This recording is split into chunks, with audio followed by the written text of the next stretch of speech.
For 12 years, Clotilde had called the Abbey of St. Martin in Tours her home.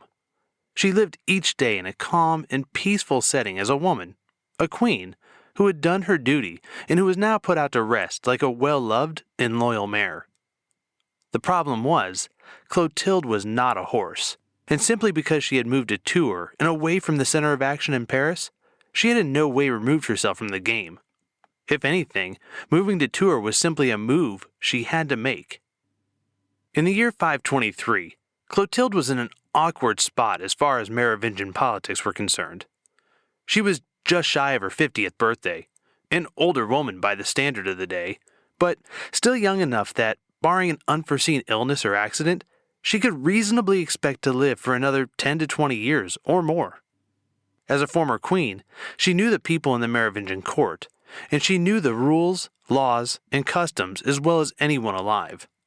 And she was eternally tied to the memory of that greatest of kings, Clovis. Indeed, she was the person who had ultimately convinced him to come over to the one true faith, a fact that raised her estimation with the many Catholic bishops now enjoying power in the kingdom her husband had built. With all that said, she was in a position with no direct power.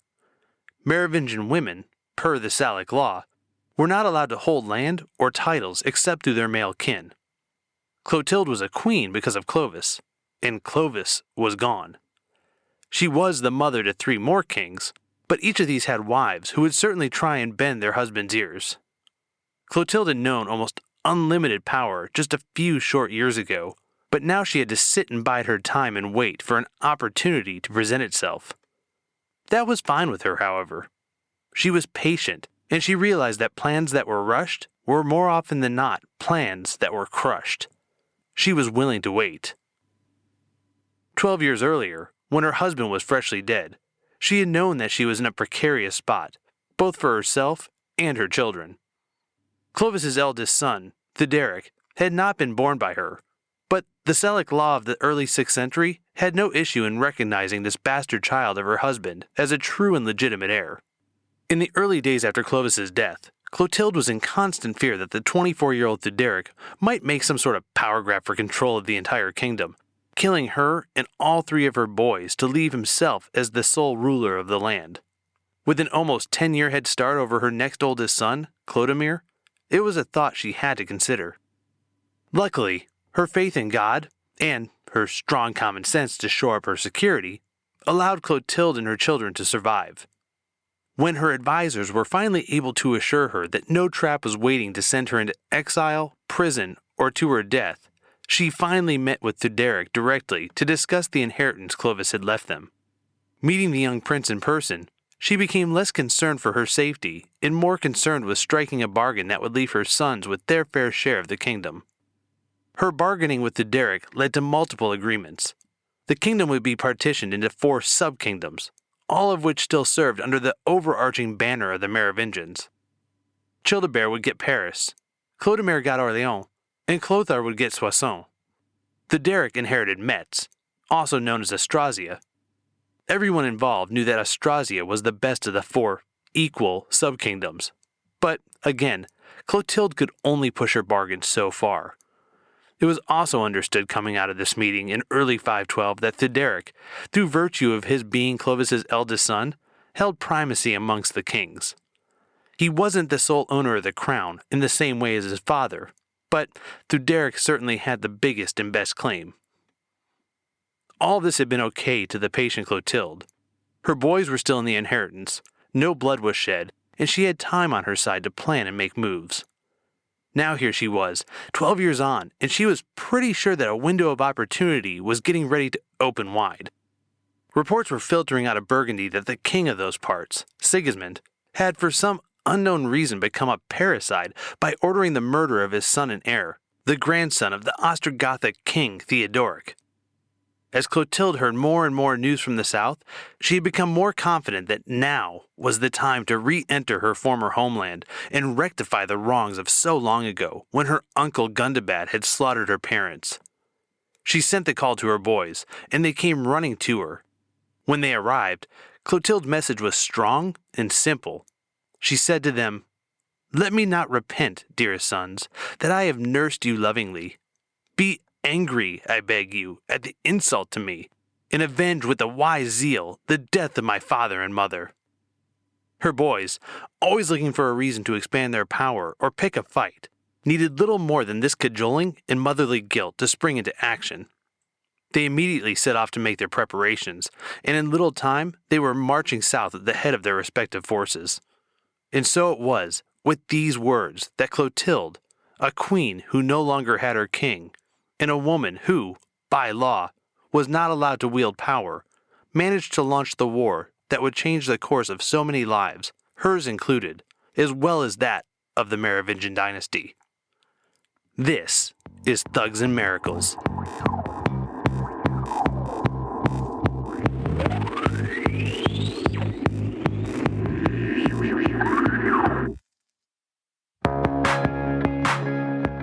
Episode 9, The Sons of Clovis, Part 1.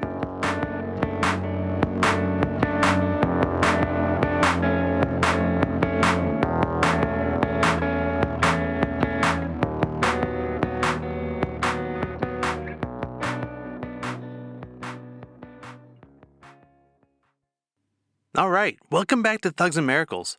As always, I'm Benjamin Bernier, and this week we're going to explore what exactly happened after Clovis ended his 30-year reign and passed the torch to his sons Theuderic, Chlothar, Chlodomir, and Childebert. Because it can start to get confusing very quickly, I'm going to start with the oldest of these new kings, Theuderic, and do my best to keep everyone in order. The storylines will inevitably, and tragically, intertwine, but the goal at the end is to spin them all into something ordered and recognizable, like a spider's web, rather than throwing them together in a lump akin to a rat's nest. So, anyway, here we go. As I said in the intro, Theuderic was Clovis's oldest child by nearly a decade. He was born around 487, just a year or so after his father led the army to victory against Syagrius in Soissons. Not much is mentioned about his birth or his childhood, except that Gregory refers to his mother as a, quote, concubine, who had a child with Clovis prior to him having met Clotilde. Well, Theuderic grew up tall and he grew up right, and by the age of 20 he went on campaign with his father in Vouillé. Following Clovis's victory against Alaric in the main event, he sent his son to clean up in Visigothic areas to the east of the battle. According to Gregory, Theuderic, quote, went and brought under his father's dominion the cities from the boundaries of the Goths to the limit of the Burgundians. End quote. With this statement, we can infer that Theuderic was an accomplished military commander by the time of his father's death. He was still young, only 24 years old, but as we've seen time and time again, ages for everything skewed much younger back at this time. It was well within the realm of possibility that Clovis, who had been only 15 when he took the crown and who was only 20 when he enjoyed his first major military victory, would never have thought twice about placing his oldest son in a position to gain experience and military glory. With this being the case, it's easy to see how Theuderic had a commanding lead over his half-brothers when it came time to determine the line of succession for their father. Clotilde's 3 boys ranged in age from 14 to 16 years old at Clovis's death, and would have had little, if any, military experience at this point.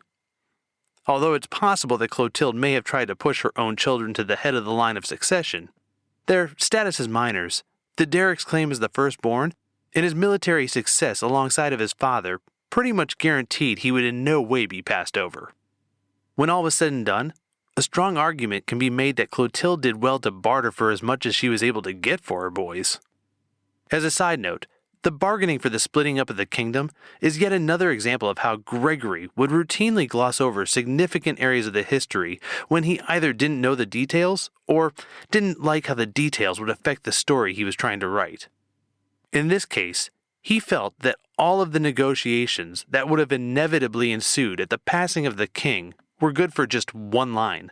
Quote, now on the death of King Clovis, his 4 sons, namely Theuderic, Chlodomir, Childebert, and Clothar, received his kingdom and divided it among them in equal parts. End quote. Given how important this division of power would be for the dynasty, and how hotly it was almost certainly debated, It's staggering that the Bishop of Tours felt the incident to be worth no more than one line. At any rate, Theuderic is the first of Clovis's sons to be noted as acting like a king, doing so when he appoints a bishop around 515. It was also noted that the daughter of Clotilde, fittingly named Clotilde, was given over to the new king of the Visigoths in Spain, Alaric, at around this time. Alaric is said to have asked for her hand in marriage, a request that was granted along with, quote, sending her into the Spanish country with a great quantity of beautiful things, end quote. A marriage alliance of this magnitude would have almost certainly required Theuderic's attention, although Gregory doesn't point out who exactly pulled the trigger on the union or the size of the dowry. Another act Theuderic took part in was to send his son Theudebert against a Danish invasion in 516. Personally, I find it difficult to classify this as having been particularly kingly, for myself anyway. Theudebert would have been all of a whopping 13 years old when his dad handed him an army and told him to go protect the kingdom from an invasion. I know I said earlier that times were different and people were promoted at younger ages back in the 6th century, but 13 seems just a little ambitious, even for this time. But for what it's worth, the kid did great. According to the Cambridge Medieval History, quote, Chocolacus, king of the Danes, or, according to another authority, of the Getae in South Sweden, made a raid on the territory of the Franks on the lower Rhine, but was defeated and slain by Theudebert, son of the Frankish king Theuderic, as he was withdrawing from Frisia with extensive plunder. This expedition finds poetic record in the exploits of Hygelac, king of the Geats in Beowulf, end quote. I mean, that's pretty good for a teenager to score a military victory that got transcribed into one of the most important epic poems in Old English literature. It's also impressive that he led the charge against what appears to be the earliest appearance of the Danes/Vikings in France. The group will play a huge part in the history later on, but by later on I mean nearly 300 years later. The Vikings didn't come back to France until 800 and tormented the north of the country for the better part of a century. This is a huge what-if, but what if Theudebert had failed and Chocolacus had been able to return home loaded down with loot? Would this have inspired the Vikings to target raids into France earlier than they did? This is, of course, impossible to answer, but the fact that Theudebert waited out to meet the first expedition of these undoubtedly strange and foreign enemies from the sea, and defeated them, speaks highly of his courage, ability, and potential. At around the same time that Theudebert was fighting these first Vikings, Theuderic was busy with the kingdom of Thuringia in inner Germany. Being on campaign in this area would go a long way toward helping us understand why Theuderic didn't ride out himself to meet Chocolacus, and would instead send his teenage son. Theuderic wasn't lazy. He was likely otherwise engaged with attack planning and armaments for a war he reasonably expected to be much larger than a simple pirate raid. But how did he end up in Thuringia?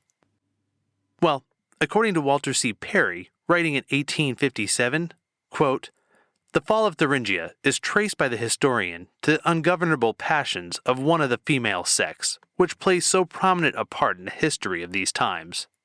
End quote. Alright, once we get done slapping our collective foreheads and or waxing our mustaches in response to Mr. Perry's 19th century views on women, we can move on to the actual story. So, Thuringia in the mid-520s was ruled over by 3 princes, Derrick, Hermanfred, and Berthar. Of these 3, Hermanfred won the hand of Amaliberg, the niece of Theuderic the Great of Gothic fame. This wedding would have been a substantial boon to Hermanfred, allowing him to enjoy close ties to one of the strongest kings living in Western Europe at that time. However, much like some of the other women I've mentioned so far in this show, such as Honoria and Clotilde, Amaliberg didn't have it in her to simply sit quietly at the side of her husband. She spoke her mind as she saw fit, and, being the niece of Theuderic, she appears to have found it appalling that her husband would be content to sit back and share power with 2 others. To make her point, Gregory tells us, quote, on returning home one day to a banquet, Hermanfred observed that a part of the table had no cloth upon it, and when he inquired of the queen the reason of this unusual state of things, she told him that it became a king who was despoiled of the center of his kingdom to have the middle of his table bare. Excited by the suggestions of his queen, Hermanfred determined to destroy his brothers and made secret overtures to Theuderic of Austrasia, to whom he promised a portion of his expected acquisitions on condition of receiving aid. End quote. Now, I would submit that Hermanfred strikes me as having had a fairly weak character if something so simple as a bare table could excite him to the level of attacking his own brothers and co-rulers. This story is almost certainly apocryphal. It just seems that throughout history, it's been much easier to blame the bad ideas and misdeeds of men on the, quote, ungovernable passions of one of the female sex. Adam and Eve, Paris and Helen, Antony and Cleopatra, all of these are examples of men who were betrayed, tricked, or held in thrall by a woman, and in every case, the woman is held to blame for having misled the poor man. And here we see it again with Hermanfred. He was a good guy and loyal brother until wicked old Amalaberg bent him to her will, right? I call BS. In all likelihood, Hermanfred would have been scoping out his brothers long before his marriage in order to take possession of their lands. Making a marital tie to Theuderic would have been a power play rather than a romantic gesture, and while it's altogether possible that Amalaberg would have supported and even goaded Hermanfred, it seems highly unlikely that he would have gone to war unless he wanted to go to war. And if he truly was tricked into starting a battle because his wife cut up a tablecloth, well, if he was that simple to manipulate, I really can't blame her very much for doing so. Moving on from Hermanfred's weak will, we can note that he reached out to Theuderic at this time for a little help. Theuderic would have been a strong ally. He was heir to Clovis, had strong military bona fides, his kingdom bordered Thuringia, and his grandmother, Bassina, wife of Childeric, had been a Thuringian princess. And given that Theuderic had chosen Hermanfred as the brother to whom to marry Amalaberg, it stands to reason that he was the strongest of the three and the best one for Theuderic to ally with.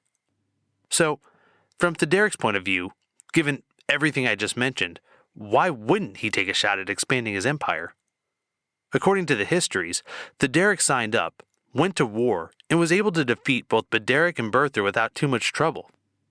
Unfortunately, Hermanfred, simple and weak-willed soul that he was, decided after the fighting was done to go back on his word. Again from Gregory's history, quote, a man who, to serve his ambition, had not shrunk from a double fratricide, was not likely to be very scrupulous in observing his engagements to a mere ally. He entirely forgot his promise to Theuderic and kept the whole of Thuringia to himself. He relied for impunity on his connection with the house of the Ostrogoths, his alliance with the Heruli and the Vorni, and the great increase of his strength in Thuringia itself. End quote. Long story short, Hermanfred won a few fights and got a big head. He's certainly not the first or the last person who's ever had this happen to him, but just like so many others, overconfidence would be his downfall. You see, Theuderic and the Franks were pretty strong. Even split into 4 separate kingdoms, they were still a powerful force. As a whole, they had gone forth and conquered almost all of Gaul just a few years earlier, and even separately, they were still making significant moves throughout the continent. At roughly the same time Theuderic was fighting Bederic and Berthar, Theudebert had been sent to annihilate the Danish invasion to the north, and Childebert, Chlodomir, and Chlothar were on campaign in the south in Burgundy. The Franks at this time were an overwhelming force, and double-crossing them would be something a wannabe king would do at his own peril. Finally, history's taught us that when a person derives his or her power from another person, they only retain their strength while they enjoy the love of that higher power, or until that higher power dies.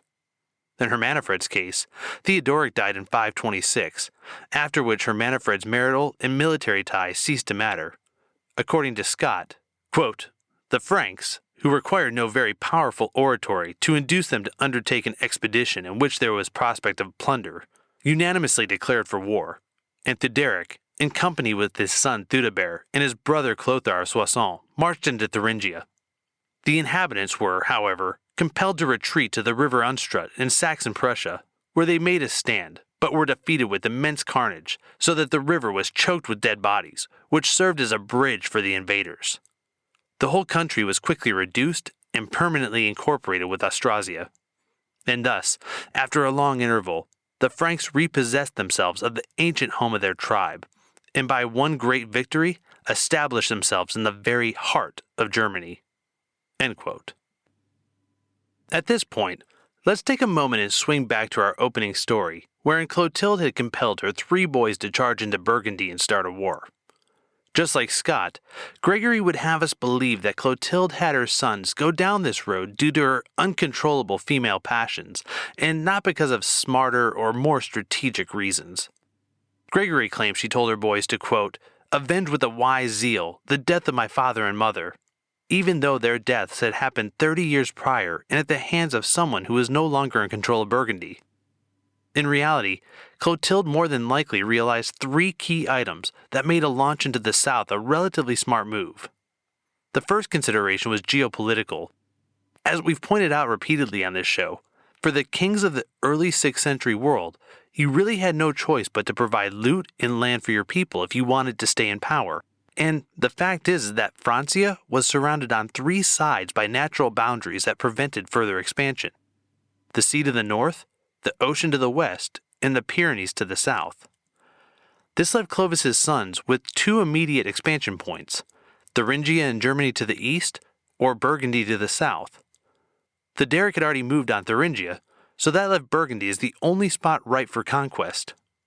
Burgundy was surrounded on one half by the Franks, and on the other half by the Visigoths and Ostrogoths, and there was every reason for someone in Clotilde's position to believe that if she didn't get her sons there first, someone else would.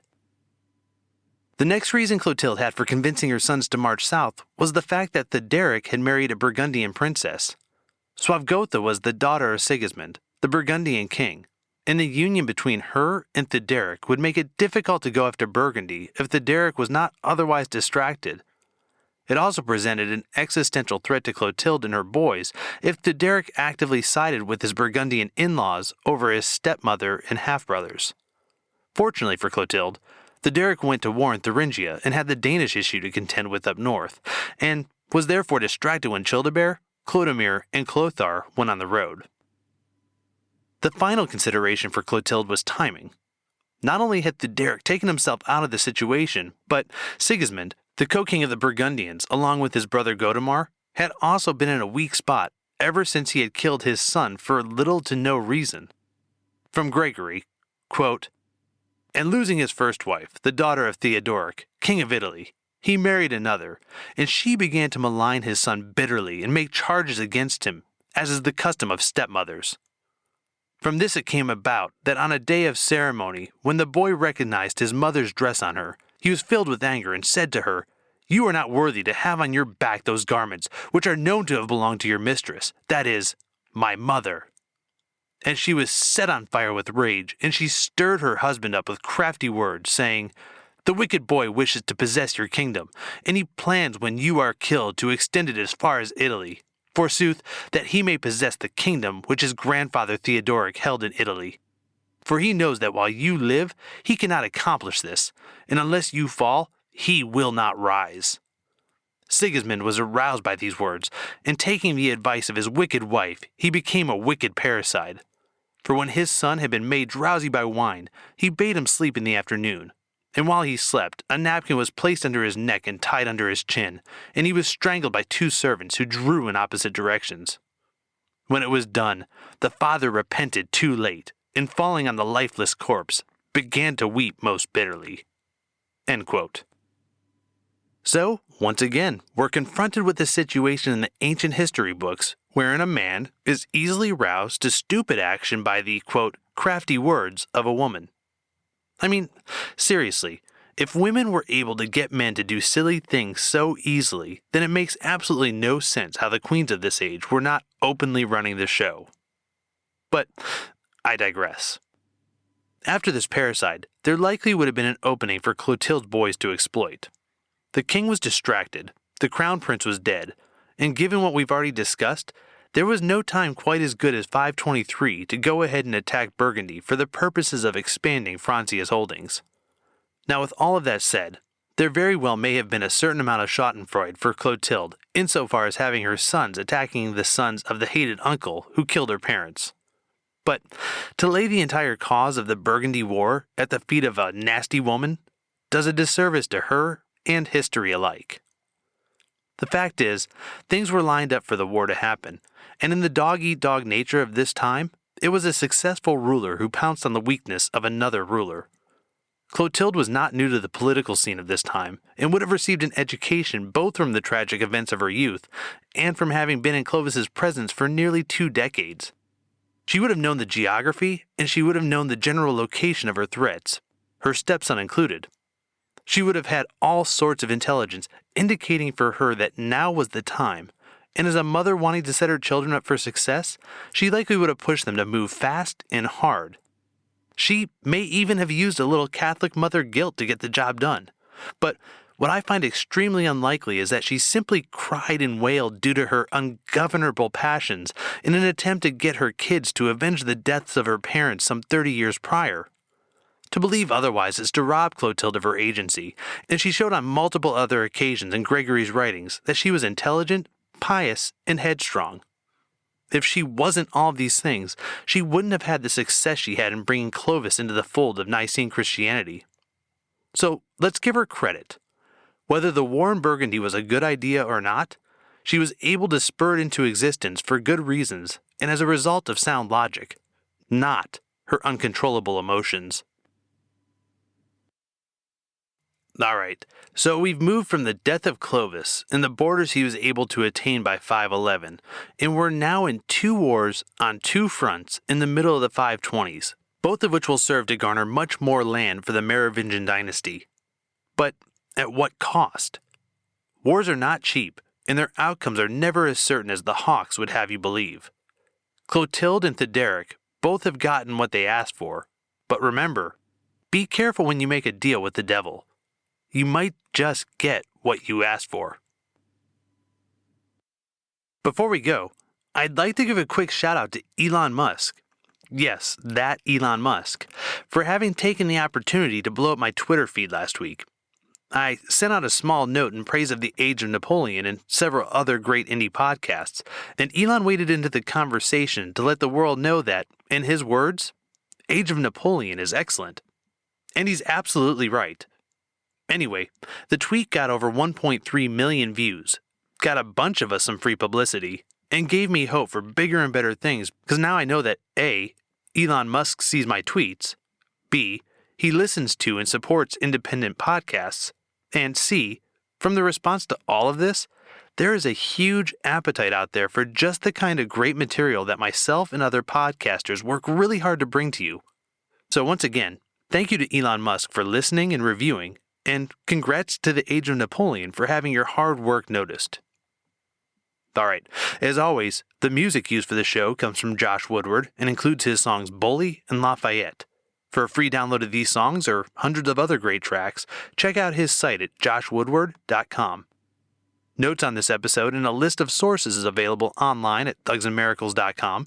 Please leave a comment, and be sure to sign up for the email list so we can keep you up to date on new episodes and all things T&M. Speaking of email, you can write to me at thugsandmiracles@gmail.com. You can hit me on Twitter at thugsandmiracle. No S at the end, just one miracle for Twitter. You can leave a comment on Facebook at facebook.com/thugsandmiracles, and you can find us on Instagram as well at thugsandmiracles. More photos and stories are going up all the time. Finally, if you enjoyed this show, I ask you to go forth and spread the word.